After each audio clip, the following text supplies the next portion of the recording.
I mean, sino ba naman ang sasabihin na handa na akong mamatay? I don't think any of us can say that. I stand a very strong chance of having cardiac arrest. Pwedeng tumigil na lang yung pagtibok ng puso. Isang nakakagulat at nakakalungkot umano na balita ang naganap sa interview kahapon kay Kris Aquino, sa mismong 53rd birthday nito, February 14, 2024, sa Fast Talk with Boy Abunda. Ibinahagi nito na mayroon na ngayong 5th autoimmune disease ang Queen of all media na si Kris, na na-diagnosed umano matapos na sumailalim sa mga medical tests. Sa ngayon ay namamaga na raw ang puso ng aktres, at may posibilidad na magkakaroon siya ng cardiac arrest. Nanlumo naman ang matalik na kaibigan nitong si Boy Abunda sa kanyang narinig na pahayag, at hiniling na sana ay lumaban pa umano ang kaibigan, alang-alang sa kanyang dalawang anak, na sina Josh at Bimbi. Pahayag ni Kris, "I refuse to die. I am 53 now, and I want to still be here when I am 63. Narito at pakinggan po natin ang buong pahayag ng nag-iisang Queen of all media, na si Kris Aquino.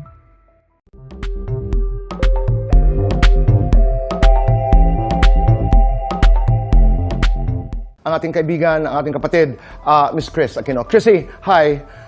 Magandang hapon Hi, dito, boy, magandang love umaga you. dyan. I love you too. Happy Valentine's, happy birthday. Yes, actually, it's almost 1 in the morning here. Ngayon pa lang nagsisimula talaga birthday ko dito. That's right.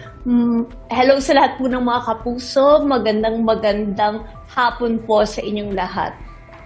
Chrissy, maraming salamat. Bago ang lahat, sa iyong tiwala, sa iyong pagmamahal. Pero ang ating kwentuhan, umpisa natin dito, February 8, on Yes. what would have been President Noy's 64th birthday. Si Alvin, who has been your assistant for more than 20 years, ay Yes.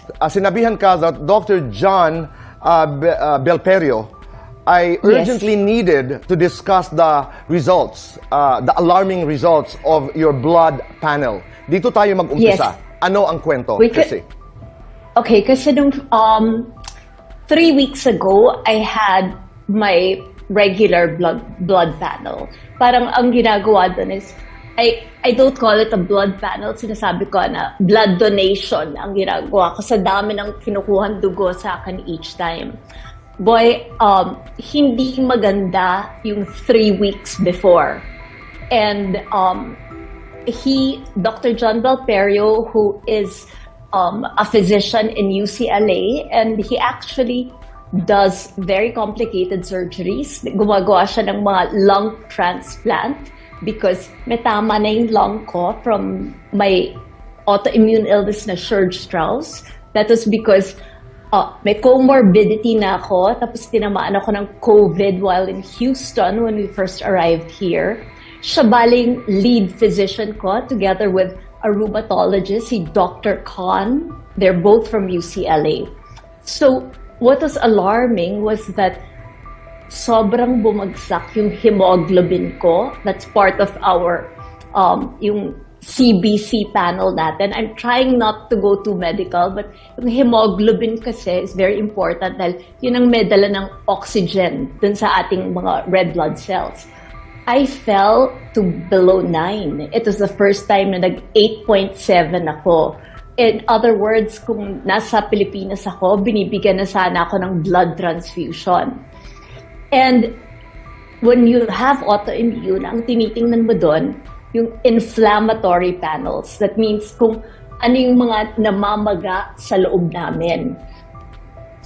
Boy, nagdoble that first time. And he was so worried because when you have Serge-Strauss, yung blood vessels natin, yun yung tinatamaan. They become inflamed, so nahihirapan yung dugo na dumaloy sa katawan mo.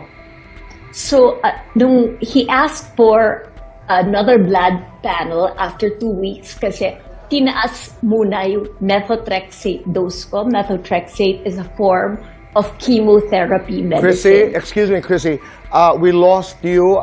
We lost the video. Saan? Which part? No. We have problems with the video. We'll just try to fix it. But we are still on air.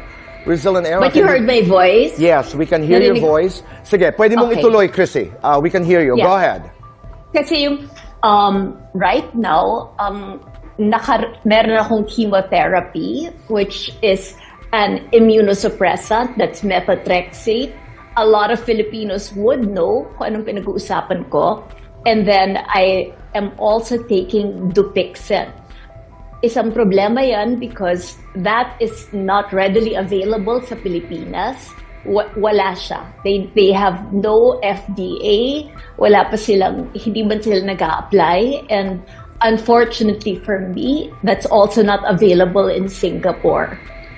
Bumalik ako, boy, dun sa inumpisahan sa Houston. That's Nucala, Nucala. That's the right. brand.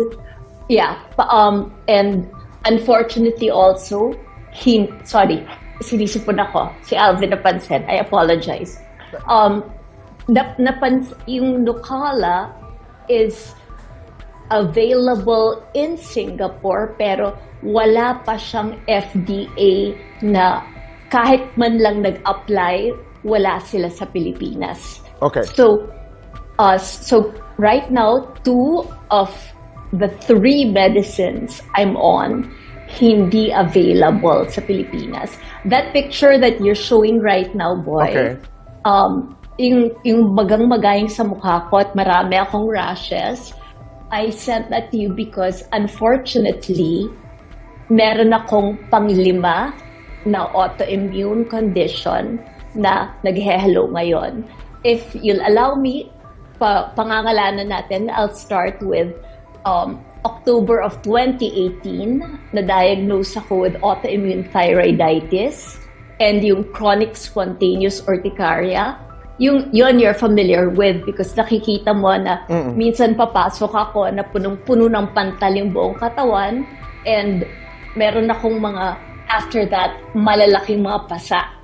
So, that was something I went through and it was being treated already, 2022 via Xolair, another biological na gamot. But then, it was in April of 2022 na lumala and na-diagnose yung Serge-Strauss. Yun ngayon yung pinaka-kontrabida sa buhay ko. Itong Serge-Strauss, okay. Yes, another name for it, if they will Google, it's EGPA, pero pinadali ko na lang dahil ang hirap i-memorize ng buong EGPA, what it stands for. Ang problema, boy, is that it was diagnosed nung nasa phase 3 na ako. And that's the last phase. That Chrissy, means na... sandali, pakiulit lang. Ano yung pang-5 autoimmune na sinasabi mo na na-discover nila ngayon? Nung nakita, if you can see, that's a butterfly rash. Okay. Yung pinakita niyong litrato kanina. Ayaw pang bigyan ng direct classification ng mga doktor, but it's a toss-up, boy, because of the physical manifestations. Ang ibig sabihin nito, yung mga pinapakita ng katawan ko. And because I have very low hemoglobin, I have fluctuating blood pressure, nagsisimula na yung, hindi, pinakita ko sa'yo pero I asked na huwag mo na i-share dahil medyo graphic talaga yung pamamaga ng mga tuhod ko at yung mga buto-buto na naglalabasan. It's right now, they're classifying it as an autoimmune mixed connective tissue disease. Falling under that, boy, is either SLE or lupus, na mas kilala, or it could be rheumatoid arthritis. Okay. Pero babalikan ko, hindi natin nabanggit na nung nasa Houston ako habang hindi pa gumagaling from COVID because I was a long-haul patient. I had it for more than 3.5 weeks with all the symptoms. Ang nangyari was I got a 4th diagnosis. Meron ako ng CREST syndrome. It's the other word for that or the other term is diffuse scleroderma. And Okay. nakakatakot yun, boy, kasi ang inaatake naman nun, yung ating lungs. Pwede kang magkaroon ng pagkatapos ng episode na to, marami nang pwedeng maging doktor sa Pilipinas. You can get pulmonary hypertension from that, meaning na ang hypertension pala hindi lang sa puso, pwede ring mangyari sa ating it's my right lung, boy, na nung gumawa kami ng buong chest and up to the stomach na CT scan, nakita nila na meron na akong maliliit na nodules at meron parang kung ito yung lungs ko, parang may mga scratch marks kang makikita. Okay. Parang may mga sugat na. Dahil nga, hirap na yung right lung. Dahil until now, part of Serge-Strauss is that you have this persistent dry cough at nagkaroon ako ng adult onset, meaning ngayon na matanda na ako, ngayon ako nagkaroon ng asthma. Okay. And right now na nag-uusap tayo, that's why binigyan ako ni Alvin na Kleenex, nag-sinusitis na ako. Okay. Bigla siya nagsimula. Chrissy, itong lahat na nangyayari sa iyong katawan, paano naaapektuhan ang puso? In a language that maiintindihan namin. Kumusta ang lagay ng iyong puso? Okay. Ang nangyari kasi is that yung yung our heart, 'di ba, is surrounded by muscles para maprotektahan yung puso. Yung muscles na yon that are surrounding my heart, magang-maga sila. Parang, boy, I'll liken it na para mas maintindihan ng mga tao.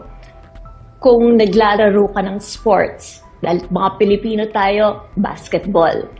Kung natapilok ka habang naglalaro, o nanipa sa'yo, nahulog ka, normally, you pray that it's not a fracture, it's just a sprain. Pero kung yung sprain na yon nangyari sa'yo, anong mangyayari? Mamamaga ng todo, yung sa labas. Yung sa akin, yung pamamaga, hindi lang sa labas ng puso, kundi dun sa middle layer. And the problem there is, my heart has to work, kung yung sa'yo, normal na kailangan siyang tumibok para makahinga ka, makagalaw ka, gumawa ka ng mga normal na activities. Tapos yung heart rate mo would be, for a normal person, in the 70 to probably 90 range.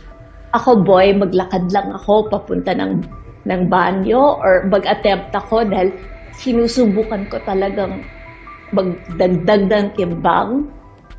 Biglang pag tinest na ako, because I have a cardiac monitor dito sa bahay, biglang ang heart rate ko, 120. May point na umabot na dahil nagtagal ako, na-enjoy ko yung bathtub, tapos nung nagbanlaw ako, it was 146. Chrissy, gaano kadelikado ito? I could have a stroke at any time. I could have... Kasi I have to relate this because of genetics. Ang lolo ko sa side ng dad ko, yung original na Benigno S. Aquino, he was 55 years old when he had a massive heart attack and cardiac arrest. He died in my dad's arms. And ang dad ko at that time was only 15 years old. Right. And that's only 2 years older than me. And the reason nakapunta kami sa Boston dati, my dad had his heart attack At 47. at 47 years old, and not many people know, but before Noy died, he needed an angioplasty that was exactly 5 weeks bago siya namatay. So, sa side ng dad ko, matindi yung sakit ng pagkakaroon ng cardiovascular So diseases. genetics dito, Chrissy, medyo plays a role, di ba? I would have been okay, boy, kung hindi ako nagkaroon ng autoimmune. Okay. But I you get do that. remember Yeah. na we were still doing our nightly talk show. I had a big scare because sunod-sunod yung shooting, and I remember hindi ako umabot sa show natin dahil nagsuka ako na nagsuka. Tapos I had to be brought to the ER of, at the time, Medical City. And I know that this was the year 2015, ghost month, unfortunately. Dumating ako sa Medical City, ang BP ko was 170/110. Umabot ito ng 200/120. So, at that time, I was only 44. So, meron na talaga akong I remember that, risk. Chrissy. Yes. I remember that. But it was fine already because I was treated for this in San Francisco noong December of 2016. So I was fine nung panahon na yon. It was only nagka-problema na naman after COVID. Okay, Chrissy, we have 7 minutes left. I just have a couple of Okay. questions para sa ating mga kababayan. The next 6 months are crucial. Yes. In the quickest way possible, ano ang mangyayari sa susunod na 6 na buwan? Okay, ngayon ako hihingi talaga. I'm sorry na parang ang kapal ng mukha ko dahil ang tagal nyo na akong pinagdarasal, but I really need it now because on Monday, papasok ako sa ospital at may susubukan kaming biological na gamot. This is my chance to save my heart because kung hindi ito tumalaboy, I stand a very strong chance of having cardiac arrest. As in, pwedeng in my sleep or kung ano man ang ginagawa ko, pwedeng tumigil na lang yung pagtibok ng puso. So, may gamot na susubukan, but there's a very big risk involved with that medicine because hindi binibigay ang gamot na to na hindi ka binibigyan muna ng steroids. You need it para hindi ka magkaroon ng anaphylactic shock. So, on Monday, magbe-baby dose muna ako. Titingnan nila kung kakayanin ko. Kung kakayanin ko, bibigyan ako ng pangalawang dose. But this will go on for, I will need a total of 4 doses of this medication. Okay, Chrissy? Hindi predictable. Correct. So, boy, I hate to say it, but you know, I've always been very, very upfront and honest at hinarap ko na to because alam ko na bawat araw, especially now, birthday ko pa, pahiram na lang to ng Diyos. Binigyan ako ng bonus. So, whatever days are left, kung ano man ang natitira, it's a blessing. But I really want to stay alive. I mean, sino ba naman ang sasabihin na handa na akong mamatay? I don't think any of us can say that because Ben is only 16. I made the promise to him na until he becomes an adult, I will really do everything. Lahat gagawin ko. Kasi hindi naman sikreto sa mga tao that ang kuya niya falls under the autism spectrum. Ako mismo, ako lang ang nagpalaki dun sa dalawa. Kailangan pa nila ako. But on the flip side of that, after Monday, wala na akong immunity. Pwede na akong dapuan ng kahit anong sakit at wala akong panlaban doon. That's why I want to take this opportunity, boy, na magpasalamat sa iyo because nangako ka sa akin, kagaya ng ilan sa mga pinakamalapit na kaibigan ko at yung mga kapatid kong babae, nangako sila na kung ano man ang mangyayari. Pero akong 2 kaibigan na lilipad dito para samahan yung 2 boys. And you also promised me, sorry dun sa show mo, pero you said na kung mabalitaan ka, tawagan ka ni Alvin, sasakay ka kaagad ng eroplano to be here with me. I love you so much and I'm entrusting them with you because the 2 will actually be going home by the first week, in 2 weeks. Why did I decide on this? Because naawa ako dun sa 2 bata. Kasi ako, makukulong na ako sa bahay. Pupunta na lang ako at lalabas ako para makita yung mga doktor. Chrissy, go ahead. Yes. No, go ahead, boy. No, mabilisan lamang kasi ito ang tanong ng maraming tao. bakit ang hirap gumaling ni Kris Aquino? You have the best doctors, you have the meds there. Bakit ang hirap-hirap pagalingin itong mga sakit na sinasabi? Just very quick, Kris, we have 2 minutes. Okay, pinakamabilis na sagot. 3 pages yung laman ng binibigay sa mga doktor na ito yung mabawal na gamot kay Kris. Boy, pati pwedeng pangalanan na yung brand para malaman na lang ng mga tao sa Pilipinas. As simple as Biogesic, as simple as Ponstan, Advil, yung mga fever reducers, lahat yan allergic ako. Lahat ng gamot na halos lahat ng antibiotics, allergic ako.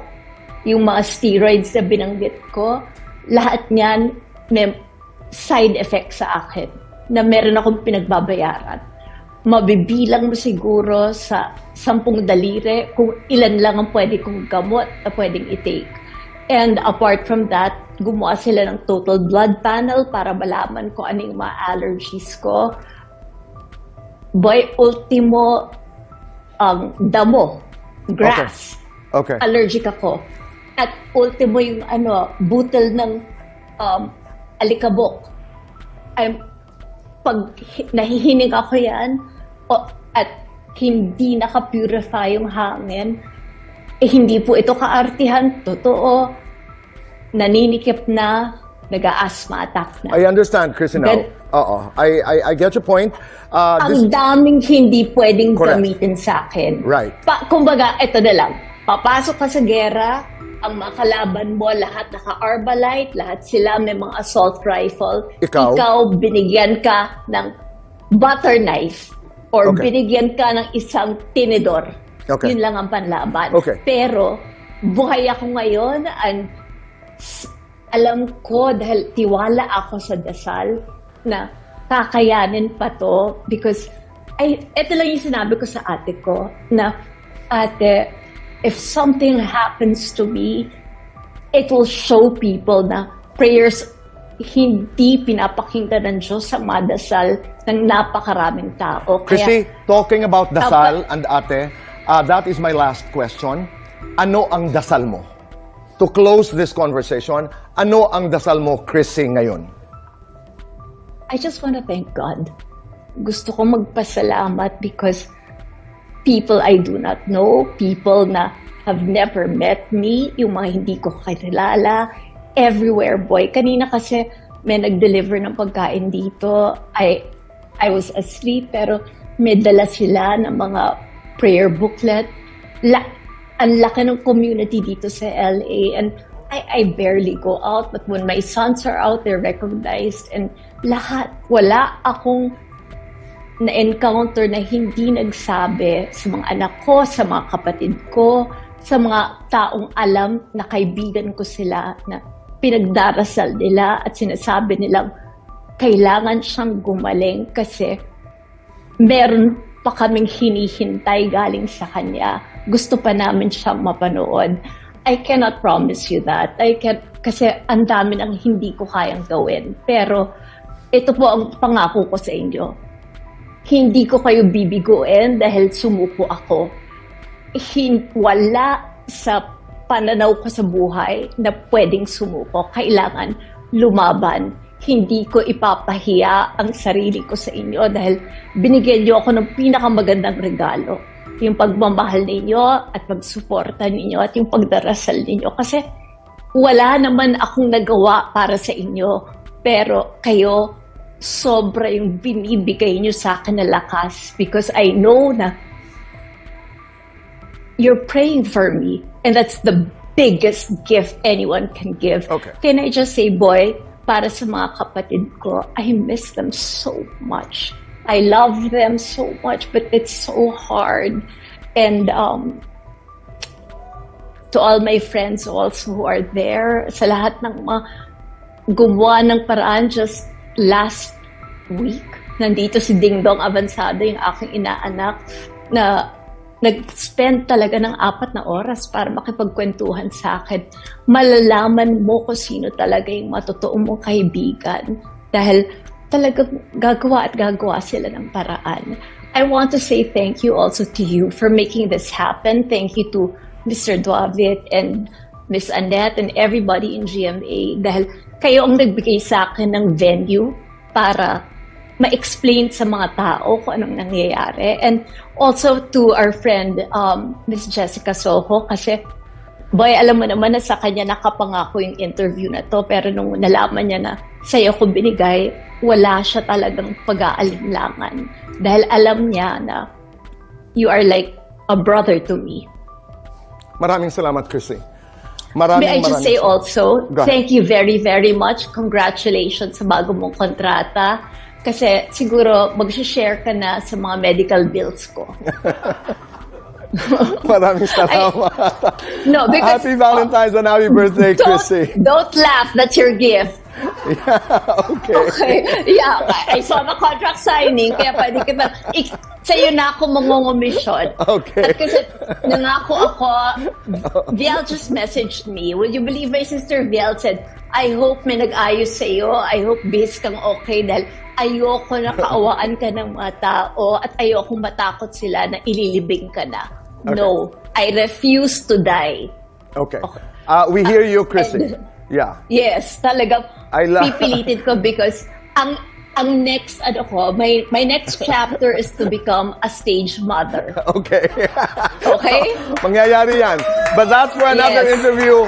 Maraming Okay. salamat, Chrissy. I love you, boy. I love And you so much. Happy birthday. Sa lahat Happy po naman Valentine's. nanonood sa Kapuso, maraming salamat. Maraming Happy Valentine's Day. And I'm 53 now. I want to still be here when I'm 63. You will. Maraming salamat. I love you, boy. I love you. Bye-bye, everybody. Salamat. Bye-bye, Chrissy. Naitay Kapuso, maraming salamat po sa inyong pagpapatuloy sa amin, sa inyong mga tahanan at puso. Stay kind, make your nanay and tatay proud, #say thank you. Do one good thing a day and make this world a better place. Goodbye for now and God bless. Chrissy, love you. Salamat. Happy birthday, happy Valentine's. Make your children proud. Make your children proud, sabi ni Kris Aquino. Para sa iba pang karagdagang mga balita ng Senyora Buzz, ay mag-comment lamang po, mag-like at mag-share sa video na ito, at huwag po nating kalimutang mag-subscribe sa aming channel. Maraming salamat po sa inyong panonood.